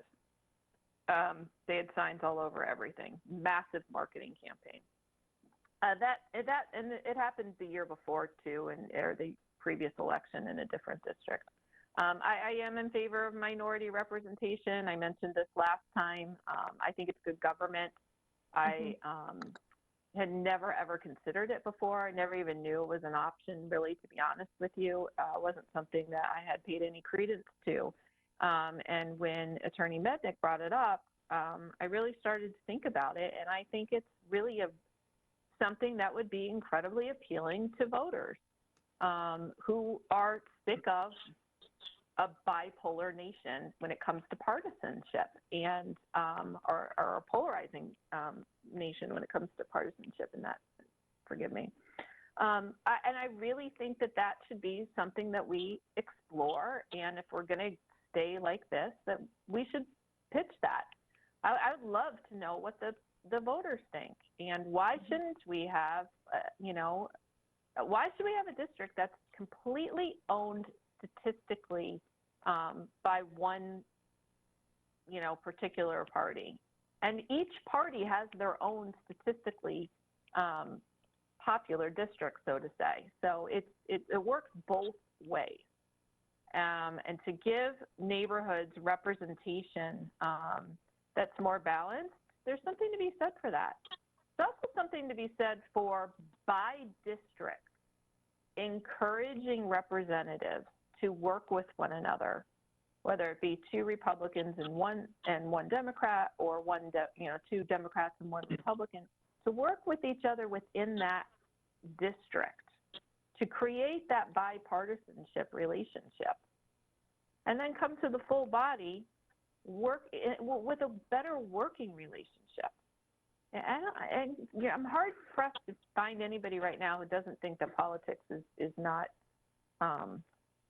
divisive, and it's really sad. And if this is a path to build camaraderie and bipartisanship, I think that we should pursue it, at least the conversation. And that would be something that I think is something that we should do. You want to stay where we are, you want to get some change, then, do the 10, do the 3, offer up minority representation, and, see what the Board of Selectmen has to say about it, see what the, if it gets that far, the electorate has to say about it. So those are my thoughts on that. I agree. I mentioned it because, if you keep an odd number, I actually do still think that there's a reading of it that it is required, but I get it's not. Steve and Jim are the experts here, and they believe no, but I do think it's a worthwhile proposition. And what really highlighted it for me is when we were talking with one of the select persons, and she was saying in her district, it had been a stronghold for Republicans for the longest time, and that just wasn't fair and a representation of how the community actually was, that it shouldn't be that way. And I think that, it kind of cuts both ways, and there are just, I get what you say, Chris, and the fact that you work hard and you know the community, but I don't really think that people know 6,000 people. I don't think 6,000 people is that intimate as it was in 1639. This is like, so all due respect, I don't know. I would be willing to bet that not everyone on this commission could name all 4 of their representatives. No, that's just another thing. So I don't. I think it's actually a worthwhile thing to consider, the minority representation, if we're going to keep it. I think it's a beneficial change, and it would do something to kind of give those, make it seem like the town was a little more balanced and not look at these districts as typical strongholds as Republican or Democrat. John Matola.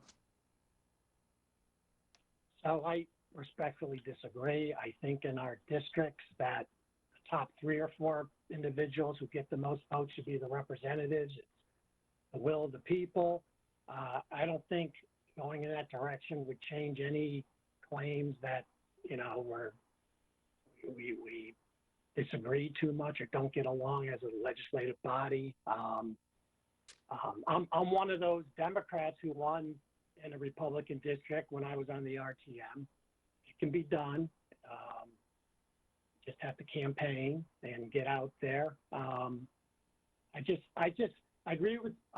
respect what you guys are saying. I agree with Chris. I think it's important to have the minority representation on the townwide bodies, but I think, you want to, the citizens in a particular district should be able to vote for who they want to be their representatives, and whoever are the top 3 or 4 are the ones who should be representing that particular district. There hasn't been one party in our town that's really dominated the legislative body over the last 15 years. It's gone back and forth over the years. There's been Republican control and Democratic control. So not the body as a whole, the districts, John. Sorry to interrupt, but that's the issue. And and sometimes then are you're then artificially changing then the body as a whole if you go in that direction. Because you're putting people on the legislative body who didn't receive a popular vote of their in their particular district. So that's why I would be against it. Fair enough. I mean, I think we can. Marlene, did you raise your hand on that? Yeah, I'm in favor of looking at minority representation because I do think that it would help to get a more collaborative working group. Yeah. Okay. So I was in favor of that pretty much from the beginning. I've been in favor of that. I mean, look, it applies in so many other levels of government across the state, on a municipal level, that it's not a foreign concept at all. And it does not mean that you're taking away the will of the voters. I think that it might do the opposite, but, scholars can, differ till the cows come home on that. It actually shows to include everyone in the district as having representation, I believe. Whereas today, they may not feel that way. If they're of a party that's counter to what the elected people in that district might be, those people may feel disintermediated, and this might be a remedy to that feeling. Yeah. Well, maybe what we do then is, if it's, I think that maybe we should have kind of two motions here, just a more general one, so that maybe we can have consensus, and then one to deal with the minority representation. So John Wynn, would it be okay with you if I made a motion now, or I know that you had withdrawn one, or did you do that with the expectation of making the next one? No expectations, just an interest in moving us forward in the best way. So what I am going to, so I'm not going to move it, and like you did for the group, I will kind of outline. It's much the same of what I said, a little while ago. I do think that, based on everything we've heard and comments from the public too, not making change for change's sake, that probably best suited at this point to explore keeping the Board of Selectmen, having a smaller RTM. We can pick a number, we could put in the motion or not, but smaller. I would suggest 30. The districts, I think we need to put in the charter that it needs to be geographical representation. Whether or not we put the number 10 in there, we can discuss, but I do think that 10 is probably the number that we're landing on. And, the other things that we have discussed, adding the CAO role, and then we can move on to discussions as to exactly how the Board of Selectmen would look, because we've all heard that they need to be kind of redefined, and Chris Brogan brought it up earlier that maybe we can address some of the challenges that we've heard, notwithstanding the FOIA. We can't subvert the open meetings, nor do we want to. And perhaps, and it's been suggested before, some type of study or working group on, some of these issues, so that it's not just a ad hoc group of people that do this for a series of months. I know we've spent a lot of time on this. Believe me, I know that, but maybe with a more prolonged kind of eye on that, but not with anything set in stone as to what happens with the result, but maybe just to kind of prepare the next group who would come and look at this. But that's kind of generally where I'm thinking of going. It's not quite at year 20, but my sense is that, based on, look, we've had conversations with the select persons, and, we do, I think we do have to be aware of how this can succeed or fail.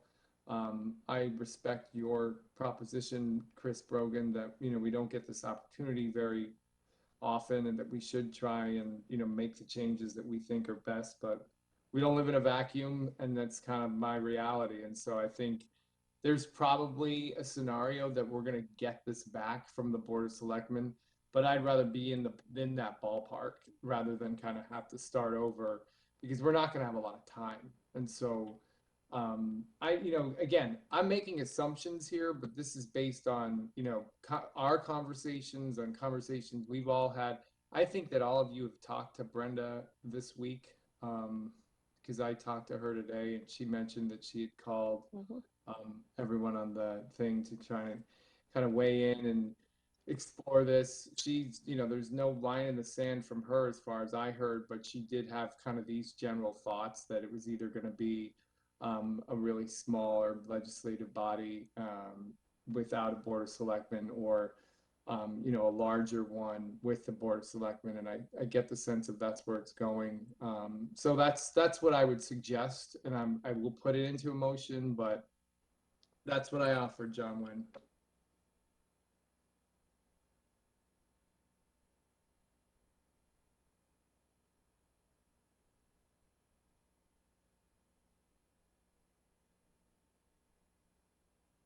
Chris Brogan? Yeah, and I appreciate that. And given that we're not going to clearly, I think you're right, we're not going the other way. I kind of agree with the outline of what you just mentioned. And Okay. If you're finished, John's got his hand up. Matola. Yep. Yeah, Brian, thank you. I'm okay going in that direction. You mentioned some specific things. I want to, if we go in that direction, I want to be able to maybe look at some of the things we discussed during the whole charter review, and we can go in that direction. I'm fine with, but we may want to do some other things to enhance it, to make it better. That's all I'm saying. Yeah, no, I don't think I didn't want it just to be, that's all. Yeah. I get one example, Brian, I think the legal assistance part in the RTM that we had that Steve Medic wrote up in the action item number 3, I think that's something worthwhile to keep, because it's good. Yeah, no, I think there's a lot of great things, and sorry to interrupt, but so Yeah. my vision here is not that we're making a motion and voting on it as the end all be all. It's just that Good. we were at such an impasse, so we just are taking a fork, and not, I don't want to use the Yogi Berra here, but that it will give us now the opportunity to go through those details, because last week we tried to punt the RTM decision, and when we got to the Board of Selectmen to try and see how that, kind of put some meat on that, it's when I think you raised the point of, we can't do this because unless we kind of resolve that. But I think if we agree on kind of those fundamentals, that we can put that to rest, because those things we can't change, right? If we go down this path, we can't, next week say, well, actually, let's, make it 15 and or 12 or 9 and board. That's just not going to work. We've got to commit to something in terms of that broader picture, and then we could start filling in the rest of these blanks. Steve Mednick, does that work? Look, I think if you give me direction tonight, what I'm going to have to do is I'm going to have to take action item number 3 and restructure it, because there will be some changes in it, but we'll still have a few things that we have to look at in it as well. So I would do that, and I think it could be done, because I think a lot of the things that show up as executive functions for the first select woman and legislative functions for the RTM should remain in the document, because the RTM, whether we like it or not, is a legislative body. It is called the legislative body. We should lay out what those legislative functions are. Be a couple changes because the Board of Selectmen will retain their authority. So I think I can easily whip up the document and get it back in shape for you for the next meeting, and maybe even combine it with the next section on boards and commissions. If I know that we're keeping the Board of Selectmen, that'll be a little easier. to get to. Okay, John Wynn. I'd like to try one additional thing without totally upsetting what you've outlined, Brian. That's fine. Um, We started early, so. and I'll try not to delay us. I'll try as not to delay us, but to maintain the Board of Selectmen, would people, and I won't call out names yet specifically, but find it acceptable to go to 9 districts with 3 representatives per district with minority representation? The reason why I asked that question is the observation that Pam made that certain districts, certain parties have a stranglehold on, and that hasn't changed in a while, and it possibly won't change. And we may have voters and residents that feel disintermediated living in those districts. By realigning the district slightly and going from 10 to 9, it's not that big of a change. We achieved the objective of getting a smaller RTM, so we'd have 27 members going towards the direction I would like of a more streamlined RTM to allow us to manage ourselves better, but have that minority representation also, which would help include more voters' input into the process. And we're not totally walking away from our district model, we're just realigning and tweaking it a little bit. So we would wind up with a 27-member RTM, 3 members per district, minority representation, maintain the Board of Selectmen. So I'm open to, it's not that different from what you said. It's just going from 10 to 9 for the objectives that I described. May I just say, Mr. Chairman, but you were separating out for the time being the NPR. Let's agree on the number and structure, then you could debate the NPR after that.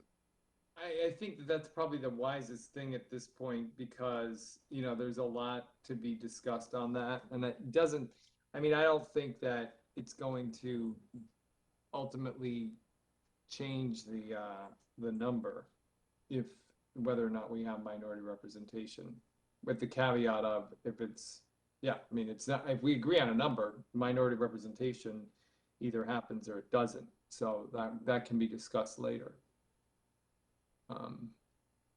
In a different vote, but to get past, so respectfully, John Wynn, I think if we could separate that out, if you don't mind, the minority representation, I think it's very worthwhile and very worthwhile discussing, but in the interest of kind of moving along, maybe we can see what we can agree on and then kind of parse out the rest of it. So now we're back to, so last week we were at this 9/27, 10/30 discussion, and that's how we kind of came to an impasse. So John, you told us. Brian, I'll support your motion. And then we can have a discussion about minority representation later. I think for our purposes, we need to give Steve the direction so he can start drafting the document. If this body comes to a conclusion they want minority representation, that's an easy thing to insert, right? It's not, I'm not sure I'm going to ever support something like that, just to be clear, but let's have a discussion. I'm open to it. And so, yeah, I would move in the direction that you suggested, Brian. Just to inquire of John Matola, if I could, would going to 9 districts be reasonable to try and change some of the log jams we have in some of the districts with one group having excessive control and others not, and realigning it from 10 to 9 to help give voter representation greater involvement in the whole process? So my answer is no, because the body who would realign the districts is the RTM. Right, Steve? It's a political creature. They sit in a room, they draw lines, and that's just the way it works. So I say keep it at 10-3, and Yeah, the reality of the situation. I agree with you, John Matola, and I think John Wynn. We don't know. Like, so if your goal is to give some better representation to stronghold districts, that can be accomplished by minority representation, regardless of the number of districts. gun to my head, I couldn't tell you if 9, 10, or 12 would make that better or worse in terms of more of a stronghold or not stronghold in any given district. I don't know. And I think it is appropriately in the purview of the redistricting folks and not us. But like we're just policy and broad-based wise, if I mean, again, I don't know what the magic number of 9, 10, or 12 is. I think my inclination to go with 10 is because it ain't broke and it's kind of been that way and it seems to be something that everyone feels comfortable with and can land on. So the 9 was attractive only because of the odd number, but I don't, short of having a 20-20 or 15 a tie in the RTM, does that really matter? I don't know. Pam? Yeah, I agree. The 9-3 was attractive because of the odd number. That's what I was drawn to, was the 9-3, having sat on a 2020 board before. So if the consensus was to do 9-3 and get 27, great. I'm totally in favor. It doesn't feel like that's where the consensus is. It seems to be sticking with the tried and true 10. Which is fine with me also. I wanted to get to that odd number. I liked it, which is why I had thrown out the one at large when we were at 20. But it's fine. We need to make a decision, and if everybody all of a sudden raises their hand, says they want 27 people, you have my vote. But I don't think that's where we are, unfortunately. Anyone else on the difference in the 9-27 and 10-30?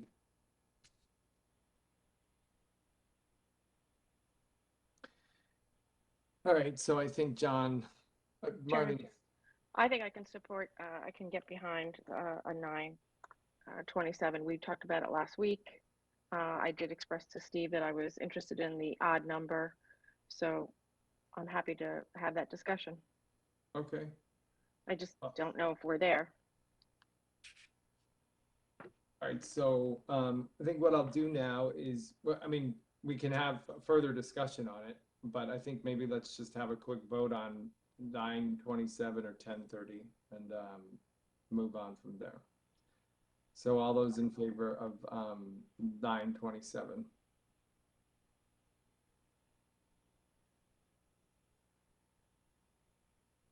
So it's a tie and the motion fails.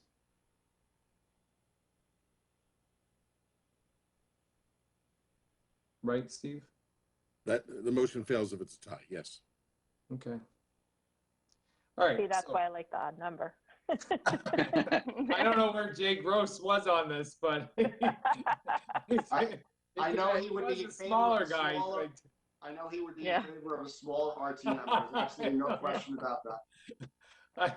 But I'm the consensus mode right now, and I feel like 10:30 is going to get us a little further. So that's my justification. No, all due respect to the three of you 9-27 folks there. I like all of you, but so back to I don't know if we need a formal motion, Steve, but I mean I think generally what I think we're working with consensus right now, just trying to come to some consensus to give me direction. So is everyone in agreement that as I laid out, we're going to go with the Board of Selectmen, the smaller RTM? I'm going to say 10:30 at this point. 10-3. 10-3, yeah. Yeah. You're gonna outdo Greenwich. 30, then you're bigger than Greenwich now, Mr. Caffarelli. Yeah. I'm a numbers guy, and that did not I work. think you're always competing with Greenwich. I know. John Wynn, I think that would be too big. I agree with you on that. We have achieved agreement tonight, so that's a good thing. It's good. Yeah,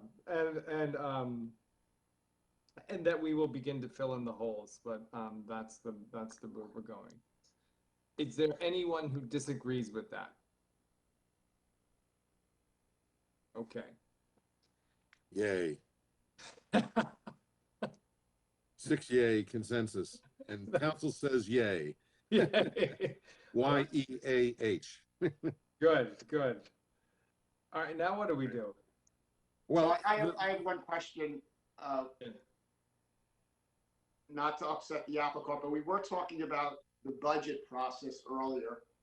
And in one of my conversations, I had a discussion around kind of and I forget the right phrase, is kind of a cooperation or a non-obstruction type of clause where we would have something that would help us to move past the logjam of tied votes on a bunch of different things and the differences between the first select person or the board of selectmen and other town bodies.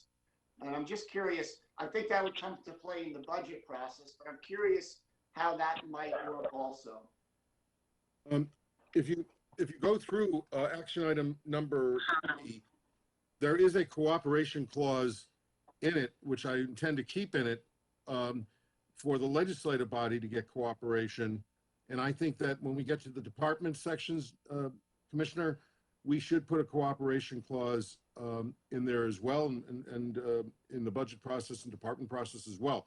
I mean, I generally like those cooperation clauses because it gives players the ability to point to a line in the charter that says, look, you have an obligation to provide this information. Right. And so if we have 3 members of our governance, the board of selectmen, the board of finance, and the RTM, I would hope that we would have a comparable component in each one of their interactions, if that could be done. Well, the other way we can do it, and I'll make a note on this because that's the other, is we have to, I'm trying to put some definitions together, and we can use the term cooperation and define it once in the definitions, and make sure it is used where it needs to be used in the budget process and the departments and with the legislative body. That would be great. It would go a long way to what I think we need and would be helpful. Where is the clause that you're describing? I'll look at it after our meeting. Yeah, I'll take a look. It's in the, going into the document, it is on page, I just saw it 1 second when I was writing something before. When I was putting my memo together, it jumped out at me. Cooperation.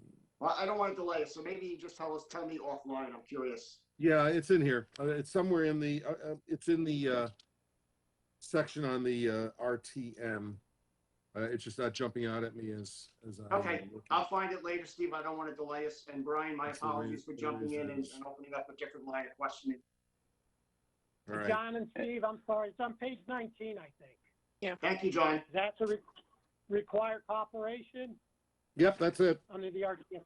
Yeah, Thank you, that's good. John. Yep. Yeah, there it is. You're It's at the welcome. bottom of the page. Yep. Thanks, John.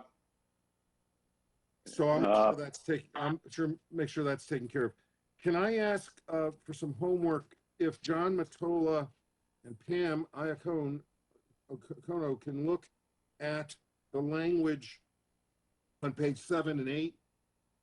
That's where I tried to deal with the Board of Education minority party representation rules. And so if you guys can look at that, we don't have to resolve that tonight, but that's an unresolved issue.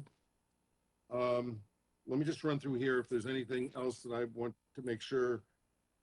I passed out in section 2.7 of action item number 3. That's the reapportionment provision. I passed out a document to you just before the meeting started, document number 9, background document number 9.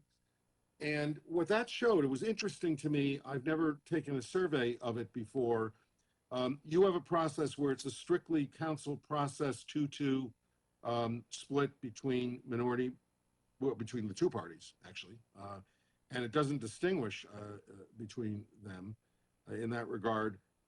Very simple, to the point, no tiebreaker, but simple to the point. There, as you'll see, my breakdown in the background document shows you a number of communities that have legislative process. You'll find Fairfield is not alone. Westport, it's legislative. Meriden, Stratford, West Haven, not that you want to compare yourselves, Bristol, Bridgeport, East Hartford, all have legislative body documents. In Greenwich, it's kind of an RTM and Board of Selectmen process, interesting. And then in several communities, if you go to page 5 of that document, New Britain has a commission, a districting commission that's appointed by the council, and it's similar in some respects to what the council has, where you have no fewer than 4, no more than 8 members, and you can't have more than 50% being members of the same political party. And so they tend, I have represented New Britain over the years, they tend to put their registrar of voters on that as a Democrat and Republican to fill 2 of the seats, because it's good to have the registrars involved, but it's not spelled out that way. Camden, on page 9, has a very elaborate process. I can spend some time on it over the last 3 charter revisions in Hamden, and where they have an apportionment commission that's a 7-member commission, 5 electors, no more than 2, and then there's the 2 registrar voters and 5 electors. So no more than 2 who can be of the same political party. So the idea is that there would be at least one unaffiliated person on the redistricting committee. Very elaborate provisions. I'm not sure you want to go there or whether we have time to go there. Danbury also has a commission, I believe, a reapportionment advisory commission of 5 members. So there's the 2 models. There's the one where you just do it within the legislative body, which is the model you have right now. And there's other models you could look at if they have a better model for breaking ties and stuff like that, so you don't have impasses, or you can go the commission route. So I just wanted to let you take a look at that, and that's something we can decide at the next session. I don't think we Hey, can Steve. decide that right, you know. Steve, yep. Just had a chance to take a quick look through this, but I didn't see any tie-breaking. Didn't see any tie-breaking provisions in here, and I looked like most of them were odd number committees. Is that? A lot of them do have odd numbers, yes. But you know, Chris, just because you have an odd number in the body doesn't mean on a given evening you're gonna have an odd number. That's true. You know, showing up. Hamden has, well, it's a 2/3 vote, by the way. The standard is a 2/3 vote, so you need a substantial supermajority. Usually of the body, right? Yeah, of the body. So they have that standard. So the idea is you need to develop, I think the theory was you need to develop a consensus document, or the other side of the coin is you have a community that's a one-party community and 2/3 is not hard to get to. But I think that a lot of these were written, Hamden was, at the time this was written, a pretty robust 2-party town when the 2/3 provision was adopted. So I think they always put a high premium on trying to arrive at that majority. Yeah, ultimately it's a council vote. The real question is, what is is it a majority of the members of the council, or is it a supermajority? Right. But if I understand, occasionally on our committee, it's the getting it out of the committee. Yeah, that's the hard part, and it looks like we're a little bit unique in how we set this up, or maybe they're all unique, I guess. But it is relatively unique. But you know, there's another legislative remedy. I haven't been an old-time legislator myself, and that is calling. You can discharge the committee. If the body really wants to take it up, you can ultimately discharge the committee. So just a follow-up question, Steve. So there's the in-legislative model. There's the third one was the commission model, which is by appointment, I guess, of some sort. Yeah. What was the middle model? Well, the middle model is somehow Greenwich has the Board of Selectmen and the RTM play some kind of role in it. Maybe that's the tiebreaker, is you have the Board of Selectmen make the final decision if the legislative body can't make the decision. I didn't study Greenwich carefully, but I thought interesting, since I will take a look at that and see if that's the way it works. But ultimately, in every model, it goes to the legislative body. because the statute requires an ordinance. This has got to be done by ordinance. And the only entity that has the authority to approve an ordinance is the legislative body. So in that middle model, which would be the combined Board of Selectmen and RTM, is it the moderator of the RTM? Is it a committee of the RTM, a defined smaller committee of the RTM? Or, because it's certainly not 230 people in Greenwich. No, well, who knows? I mean, that would ultimately be the responsibility of the 230 to approve it. Let me take a look here. It's a 2/3, it's a affirmative vote of 2/3 of the members of the RTM. That's 230 members. That's what they need, and they have to have a quorum. So it's those who are present and voting if they're have a quorum standard attached to it. That sounds. I can call their town attorney to figure out how that's done.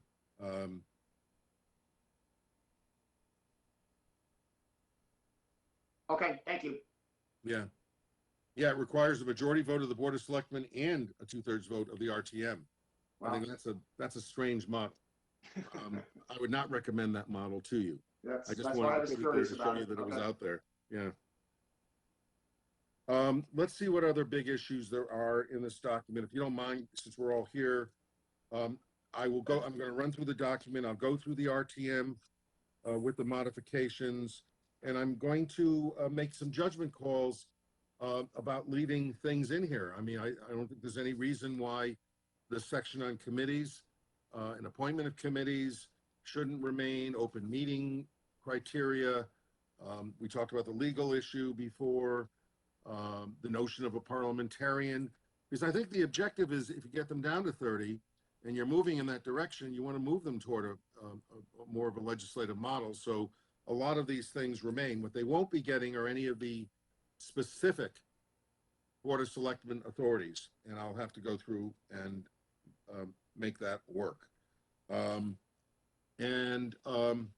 Then we go to the Board of, can I just make one other comment? On page 26, at the last meeting, I had recommended that we think about having provisions for emergency legislation and appropriations, and I thought it was raised that you didn't want to do that. You could probably do it under state law in terms of emergencies, but it would not be facile. It's better to have a process in place.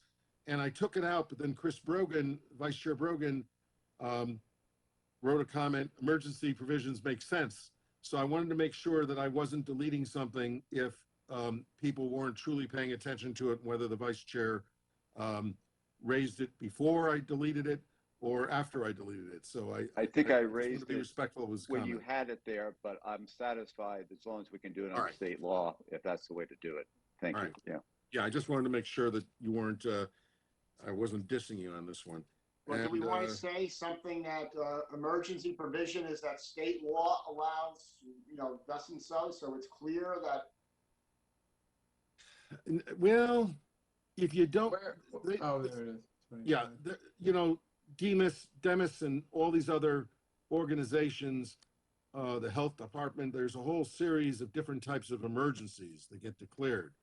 I like having provisions in charters that are pretty clear and tell a first selectman and a RTM what they need to do, or a Board of Selectmen what they need to do. And frankly, I think if it's an emergency, this is probably a BOS issue as opposed to an RTM issue in the structure of government we have. And I think also, I'm sorry to interrupt, Steve, but I think also the BOF, and Jim Baldwin clarified this last week when it came up, and I don't know if he wants to weigh in on that, but I seem to recall that it's not necessary. Yeah, and that's why I let it go in our discussion last time. So I'm not advocating for it. If I felt strongly, I would have argued against your deletion. Okay, I relent. I agree. Then, obviously, in Article 4, we're going to have to put the Board of Selectmen back in. May I ask a question? I believe that, I think it was Commissioner Wynn, John, it was you who came up with this alternate language for COO, right? John Wynn? I provided something at some point that I think came from someplace. Yeah, it was Yeah, there are some minor changes. So I'm going to look at that language. But one of the questions I had, somebody, I think we talked last week about changing it to Chief Administrative Officer. And then somebody wrote in suggesting Town that we just call it Town Administrator. That sounds more accessible Yeah. to the general public. John Matola has a comment on that, and I think All right. Marlene raised her hand. Yeah, I think we got a nice email on that, and that sounds good. And the other thing, I don't want to get into a huge discussion about this right this second, but we did get some emails about some language of what a town administrator does from other municipalities, which I think we should look at it. That's all. I liked it, to be honest with you. Not to dive into it tonight, but let's keep that in the back of our mind. I think Greenwich had a real good town administrator description. Darien has it, and Stratford has Yeah. it. Those, I've done a lot of work Those are on this. good. Yeah, I've done a lot of work, so I can, I'll do a little backgrounder for you so you can make a final judgment. But I'll tell you, in one of my other towns where we had a very elaborate definition, that's why I know the towns that have definitions, they liked it last year, but we had different town administrators come in and testify this year, and some of you, I think, attended the meeting in Hamden, where they basically said, strip it down. Because regardless of what the charter says, you're working for the chief executive officer, they're going to tell you what they want you to focus your time on. But I'll be happy to do that. So I'll call a town administrator. Is that okay with everybody? Mm-hmm. yeah. All right. It's fine with me. This is very helpful. I'm sorry to take up your additional time here, but this is. No, I think, Steve, it's a good idea to go through all these things that you need answered, and then Yeah. I'd like to just discuss generally the budget process and not make any hard decisions, but to get that kind of on our start, and then maybe we'll bring it up at the next meeting week. too, because Yeah. let me just get this in. I think that's most of my big questions, but let me go No, to you the can budget go on. process. I didn't mind to stop you, but No, I think I'm in pretty good shape. I think I hit most of the big ones. I thought we had addressed the budget substantially, and I'm looking at my notes here. Because I have it actually integrated in here. Yeah, because remember, we made a lot of decisions on the submission of the general and capital budgets. Remember, we agreed that we were going to put the capital budget in. So there's a lot that so I don't want you guys thinking you haven't done anything here. I don't. We actually did an awful lot on the budget. So I'll distribute what we have. I'll distribute what we have done for our next meeting so that we can maybe finish it. Okay. Just, yeah, because I We saw did the this agenda was document. action item 1. Is that what it is? Yeah. Yep. Yeah, I just had trouble finding action item 1 before tonight's meeting, so. Yeah. I have it here somewhere. I'll find it. Well, but, I'll send yeah, you. so look. I'll send you, because this is the one thing I've integrated into the charter. So don't tell me we Yeah, haven't done it. okay. It's integrated into the No, charter. I didn't mean it that guys. way. You know, Everything's my blending. cardiologist, It's all who I blending in really my don't mind. need. I Very may need heated if you. moment there. All right, I'll send you what you have done. All right. Pam's raising her hand. Just on the budget, the only thing we didn't do, which I had asked for, and Steve, I had sent over some notes on it, is I want to look at the timeline for submission of stuff. All right. So I think we had if some we can make a discussion, note but of that, because I'll we send didn't you get what into the. Yeah, I'll send you what I think you have done, and there's still a lot of notes on the side of the document. I'll send you what I think we have accomplished thus far, and we could hopefully finish it and clean it up in our next meeting.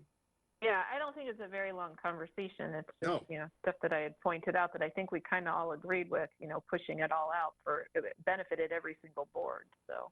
Yep. All right, that's all I have. Now, we're starting at 4 o'clock at our next meeting, right? 4:30, I think, because of 4:30. Yeah. I want to thank you all for tonight. I think we accomplished quite a bit. I know everybody didn't get what they wanted. And the other thing you need to understand, you're going to have public hearings, guys. There's going to be, this process is not over until you get through your public hearings, and who knows? So we'll see. But this helps me with the drafting. So we have one more statutorily required one, right? Yeah. which is when? It's We don't have it before- scheduled yet. I think what we need to do, Mr. Chairman, is we have the meeting scheduled on the 25th. I think we've kept the 28th alive as well. And I think at that point, my hope would be that we should talk to the first select woman, the Board of Selectmen, see when they'd like to get their hands on it, how much time they think they're going to need with it, then schedule our public hearing. Once we find out, are they willing to commit to spending just the month of June on it and not using their full 60 days? Because if they're using the 60 days, we've got to get this done by mid-May. You know, so my hope is that the Board of Selectmen would have the be willing to just take like a 30-day period to look at this. And they have to do a public hearing during that period of time as well. So we need to be mindful of that. So we should talk to her sooner than later, because if she wants to preserve her 60 days, it's basically you have 45 days by which you have to have a public hearing, and then 15 days after that to take an action to get this back to us, if there is an action to get it back to us. Most of my legislative bodies, which are much larger than the Board of Selectmen, for the record, have been fairly cordial about eliminating their full 60-day consideration, so that the commission can keep the charter as long as it needs to. So we should have a conversation with maybe with the selectmen, either one by one or with Brenda, and have her work it out with her colleagues. Okay. All right. All right. Let's see here. Oh, you know what? You had this on the agenda, remainder of calendar and work plan. Oh, was it? Yes. Well, Yes. here we are. We're talking about it. I also just sent the budget document out to everybody. Okay. So we probably can't have, like, I think one more public meeting is probably the capacity that we have, right? Because we've got One a lot more of- public hearing. I mean, hearing, yeah. That's the only, statutorily, we have to do one more public hearing. No, I but wouldn't be more than surprised. that, I don't know that we can. Well, you may do some commentary leading up to that as well. You may have more public comment before a couple of our sessions now that we've taken some action. It'd be interesting to get some feedback. But the issues that I have remaining here are the police chief residency issues, a significant issue. I don't think it's a hard issue, but it's one we got to look at. Whatever department issues are sitting out there, qualifications, the for-cause standard. Oh, the town attorney, assistant town attorney issue was an issue that was raised early on. DPW, WPCA alignment, I'm not sure what that means. And Board of Education. I do have in here a cooperation provision, just to John Wynn's point, as one of the outstanding issues, because I think I raised it earlier on, but that will be dealt with. I'll make sure that I put that in. I got a consensus tonight. I think that we want to have cooperation clauses in this document. So that'll be there as well. One of the questions I have for you, because if you guys are okay with it, you don't have in your charter a uniform for standard for the way you create boards and commissions. Is that something that's of interest to you? Because that's something I will have to draft. I don't want to wait till we get to the boards and commissions, but is that something that, you know, how basically a bill becomes a law for creating a board or commission? I don't know if that makes any, so there's kind of a uniform practice. I mean. We don't have that? I don't think so. I'll look. I don't think so. I'll take another look at it. I thought that the Board of Selectmen has that power. This is Pam Iacono speaking. I thought the power rests with the Board of Selectmen. Jim Baldwin's going to try to speak right now. Yeah, sorry if you can hear me. Yeah, that's correct. The Board of Selectmen has the authority to create boards and commissions, All right. advisory councils, and that sort of thing. And I believe that the RTM, through its power to create ordinances, has the power as well. But is there a uniform standard for doing it? Do you follow certain so that every board and commission basically has the same uniform structure in terms of what it looks like, the composition. It seems in your charter you have pretty standard provisions. I haven't looked at your ordinances to know whether there's differences in the way they're set up if they go through the RTM versus the Board of Selectmen. Well, it depends on what the board or commission is, whether it's permanent or temporary. And they all have to subscribe to the minority representation rules that are already That's baked in the into charter. So, we've had the bike and pedestrian committees, which started off as temporary commissions or committees, and then they were later made permanent. So it's malleable, and maybe it's better that way, but Right. it's something that's certainly worthy of looking into. But I don't think it's to use a phrase that we've discussed tonight. It's one of those things that's broke, that needs fixing. I'm not going to worry about it then. We have too many other things to get done. If there's not a overwhelming need or desire, I just wanted to raise it. It's a standard issue I raise. Okay, thank you. Okay. All right, I Any, think that's it. Yeah, I think it is it. I think then we'll have our special meeting on Monday, a week from Monday. Yeah, yes, a week from Monday. Just keep you on your toes. Don't freak us out. Yeah. Everybody's gonna need a little vacation after tonight. Well, I got, oh no, I'm fine. Tonight's not the problem. Wow. I've got 3 charters coming to an end, and I just got a town that called me because they want to put a charter on the ballot in November, and I said, "Are you kidding me?" Well, you're doing it for Hamden. I said, "Well, Hamden, we started 5 months ago to read there. It's a charter that was lost last November, and they want to get it back on the ballot." And I said, "Talk to me in June. Set up your commission, and we'll see what we can do." So I may have a 4th charter on the ballot in November. This see how group that might be goes. available to help out. We could probably get it done for them in November. We're wrapping up. Yeah, thank you. Yeah. All right, guys, thank you very much. This is a very productive meeting. It was. Thank everyone. Thank you, everyone. So is there anything else that anyone has to discuss before we sign off? So I will entertain a motion to adjourn then. I'll make a motion to John adjourn. Wynn, seconded by John Matola. There we go. Any opposed? Have a great holiday, everyone. Thank Yeah. you. Same to You too. everybody. Happy Thanks all. holidays, you. everyone. Thank you. Happy Bye-bye. holiday weekend. Thanks, Prue. Good night. Good night.